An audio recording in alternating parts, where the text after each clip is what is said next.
దశరథ్ మాటలను గుర్తు చేసుకుని ఏ ప్లాన్ వర్కౌట్ కావట్లేదు అని చిరాకు పడుతుంది జ్యోత్స్న. ముందు వెళ్ళి దాస్తో మాట్లాడాలి. నేను అనుకున్నట్లు జరిగితే ఈ సమస్య నుంచి బయటపడొచ్చు అని దాస్ దగ్గరికి బయలుదేరుతుంది జ్యోత్స్న. గ్రానీకి కూడా చెప్పకుండా వెళ్ళాలి అనుకుంటూ నెమ్మదిగా డోర్ తీస్తుంది. ఇక డోర్ తీయగానే పారు, కార్తీక్ ఉంటారు. వాళ్ళని చూసి ఒక్కసారిగా షాక్ అవుతుంది జ్యోత్స్న. ఈ టైంలో ఎక్కడికి వెళ్తున్నావు అని అడుగుతుంది పారు. ఫ్రెండ్ దగ్గరికి అంటుంది జ్యోత్స్న. లాగిపెట్టి ఒక్కటి కొడుతుంది పారు. గ్రానీ అని గట్టిగా జ్యోత్స్న అరిచే టైంకి ఈ టైంలో ఫ్రెండ్ దగ్గరికి అంటే ఎవరైనా నమ్ముతారా అని జ్యోత్స్న చెంపలు వాయించేస్తుంది పారు. చచ్చేలా ఉన్నాను గ్రానీ, ఇంకా ఆపు అని అంటుంది జ్యోత్స్న. ఇంతలో దశరథ్ శివనారాయణ కూడా అక్కడికి వస్తారు. ఈ టైంలో ఎక్కడికి వెళ్తున్నావు అని ఇద్దరూ అడుగుతారు.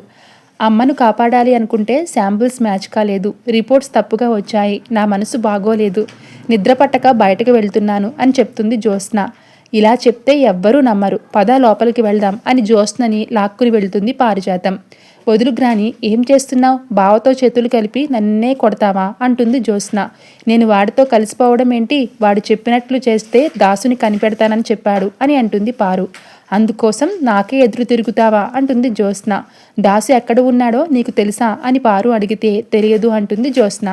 మరోవైపు కార్తీక్, దశరథ మాట్లాడుకుంటూ ఉంటారు. జ్యోత్స్న టాబ్లెట్స్ పడేయడం నేను చూశాను, ఇప్పుడేమో ఇంట్లో నుంచి వెళ్ళిపోవాలి అనుకుంది. అసలు జ్యోత్స్న ఎందుకు భయపడుతుంది? జ్యోత్స్న బ్లడ్ శాంపిల్స్ ఎందుకు మ్యాచ్ కాలేదు? దాసు ఏమయ్యాడు? దాసును జ్యోత్స్న ఎందుకు చంపాలనుకుంటుంది? దీపపై అటాక్ చేయించింది ఎవరు? నా మనసు నిండా ప్రశ్నలే ఉన్నాయి, ఏదో అనుమానంగా ఉందిరా అని కార్తీక్తో అంటాడు దశరథ్. నేను రెండోసారి టెస్టులు చేయించాలి అనుకుంటున్నాను అని చెప్తాడు. ముందు నువ్వు ఆ పని చేయి మావయ్య అంటాడు కార్తీక్. నేను ఆల్రెడీ దీప బ్లడ్ శాంపిల్స్ ఇచ్చాను, అత్త సేఫ్ అని మనసులో అనుకుంటాడు కార్తీక్. అత్తకు ఏం కాదు, నాకు పుట్టబోయే బిడ్డను ఉయ్యలలో వేయాల్సింది మీరే, నువ్వు ధైర్యంగా ఉండు అని దశరథకు చెప్పి అక్కడి నుంచి వెళ్ళిపోతాడు కార్తీక్. Thanks for watching.